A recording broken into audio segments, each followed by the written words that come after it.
The Youngevity UK and Europe Show with Dr. Wallach. Hi, my name's Jonathan Smith. Welcome to the Youngevity UK and Europe Show with Dr. Wallach. Each week we'll go through the Dead Doctors Don't Lie show and handpick information regarding people's specific health concerns. So listen now as Dr. Wallach gives his expert advice on how to deal with the root cause of illness and disease nutritionally. If you would like further information on the products recommended in the show, they can be found in the description below the video. Enjoy the show. The Youngevity UK and Europe Show.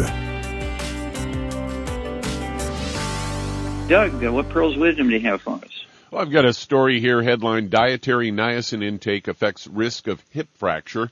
They say hip bone mineral density.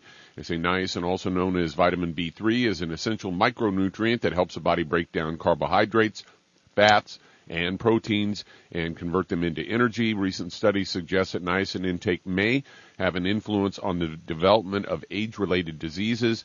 Investigating this, researchers from different universities in the U.S. examined the association between dietary niacin intake with the multiple skeletal health parameters such as bone mineral density, hip fractures, and body composition. And this paper appeared in the Journal of Bone and Mineral Research. They detailed how consuming too much or too little of this important vitamin can affect bone health, particularly in the elderly. Low or high intake of niacin can increase the risk of hip fractures in older adults. And for the study, they recruited a little over 5,000 men and women from the Cardiovascular Health Study, a population-based study on coronary heart disease and stroke in adults aged 65 and above. And these participants had a mean dietary niacin intake of about 32.6 milligrams and were divided into four groups. One group had 3.6 to 21.8 milligrams per day. Another group had 21.9 to 30.2 milligrams per day. The third group was 30.3 to 40.9 milligrams per day, and the fourth group was 41 to 102 milligrams per day. And they said they participated. The two groups with the lowest and highest intake had an increased risk of hip fracture compared to those groups in group 2 and 3. So there you go. Got to supplement that niacin. Yeah, of course, there's always a bell-shaped curve, and that's for everything, okay? Even pharmaceuticals, all the vitamins, minerals, there's a bell-shaped curve.